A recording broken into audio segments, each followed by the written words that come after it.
জীবন এক অদৃশ্য যুদ্ধক্ষেত্র। এখানে কেউ জানে না সামনে কি উপেক্ষা করছে, সুখ না দুঃখ, লাভ না ক্ষতি, কিন্তু চলতে তো হবেই। আজ যে গল্পটা বলবো সেটা কোনো কল্পকাহিনী নয়। বহুদিন আগে আমার এক পেশেন্ট নিজের জীবনের এক ঘটনাটা আমাকে বলেছিলেন। আমি শুনেছিলাম, কিন্তু সত্যি বলতে তার কথা শুনে আমার নিজের চোখের জল আটকে রাখা কঠিন হয়ে গিয়েছিল। আমি 5-6 মিনিটে গল্পটা বলতে পারি, কিন্তু যার জীবনে এই ঘটনা ঘটেছে তার কাছে সেটা পাহাড় সমান কষ্ট। চলো গল্পটা শুরু করি বন্ধুরা। আর গল্পের নাম আমি নিজে থেকেই দিলাম, পাহাড় ভাঙা স্বপ্ন তবু থামে না জীবন। এক কৃষক দম্পতির একমাত্র সন্তান, মাঠে চাষ করে ঘাম ঝরিয়ে তারা ছেলেকে মানুষ করেছিলেন। আশা ছিল ছেলে বড় হবে, লেখাপড়া শিখবে, তাদের কষ্টের দিন শেষ হবে। একদিন বাড়িতে কেউ ছিল না, বাবা বাজারে, মা পুকুরে, ছেলে উঠেছিল কাঁঠাল গাছে। পরদিন বাজারে বিক্রির জন্য কিছু নামাবে বলে হঠাৎ পা পিছলে পড়ে গেল, কোমরের হাড় ভেঙে গেল। মা ফিরে এসে দেখলেন তার স্বপ্ন মাটিতে পড়ে কাতরাচ্ছে। হাসপাতাল, অপারেশন, কান্না, প্রার্থনা। ডাক্তার বাইরে এসে বললেন, অপারেশন সফল হয়েছে, কিন্তু সে আর কোনোদিন বিছানা থেকে উঠতে পারবে না। এক মুহূর্ত যেন আকাশ ভেঙে পড়ল।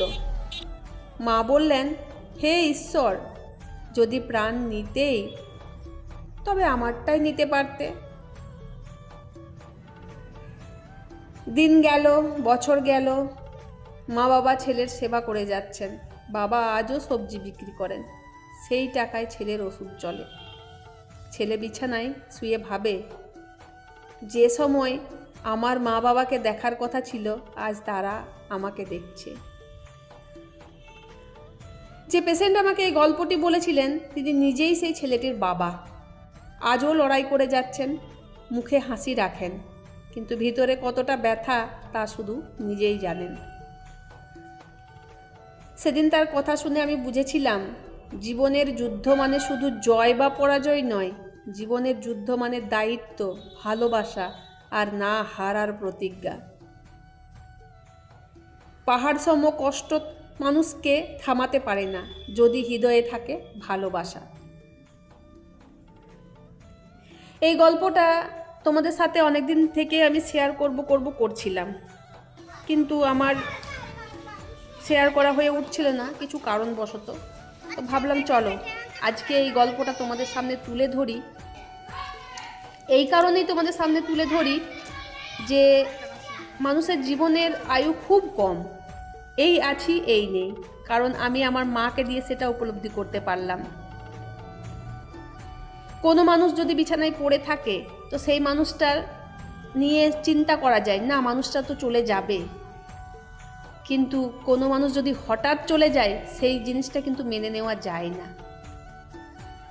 তাই আমাদেরও জীবন চলছে, আমরাও কাটিয়ে উঠছি, আর এভাবেই হয়তো আরও বাকি পথ আমরা পেরিয়ে যাব মায়ের আশীর্বাদে। সেজন্য কষ্ট ভেতরে অনেক হচ্ছে, বহুত হচ্ছে কষ্ট, কিন্তু সেই কষ্টটা ভেতর থেকে ঝেড়ে ফেলে দেওয়ার নয়, তবুও আমরা চলছি, এগিয়ে যাচ্ছি।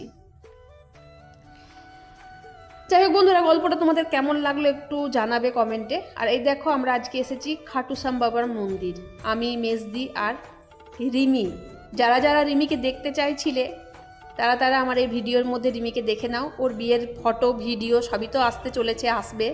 তো এই যে আমাদের রিমি, আমার বোনঝি, মানে আমার বান্ধবী, আমার সব যা বলবে।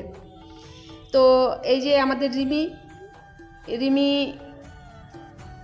অনেকদিন থেকেই আমার দেখানোর ইচ্ছা ছিল তোমাদেরকে রিমিকে। তো আজকে ভাবলাম চলো যখন এসেছি কাছে ভিডিওটা শেয়ার করে দিই।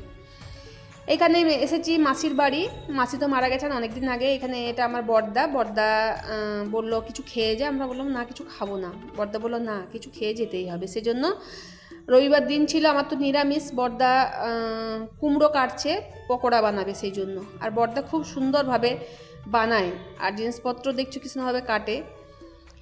তো এখানে বৌদি বানাবে আর বড়দা কেটে দিচ্ছে। তো খেয়ে তারপরে আমরা বেরোবো। তো পকোড়া খেয়ে বাজারে একটু কাজ ছিল, তারপরে চলে এসেছি আমার চেম্বারে। আজকে রবিবার, বাইরের কিছু জিনিস তো আমি খাবো না। আর এখানে রিমিকে আমি কিনে দিলাম বিরিয়ানি, তো বিরিয়ানি খাচ্ছে চেম্বারে বসেই। আর ওইদিকে বসে আছে মেজদি, ও খাচ্ছে রুটি। আর বাড়ি থেকে আমি একটুখানি সেদ্ধ সবজি করে এনে দিয়েছিলাম, কারণ ও তো বাইরের কোনো জিনিস খায় না, বাড়িতে তেল দেওয়া জিনিসও খায় না। আর আমি এখানে খাচ্ছি মুড়ি।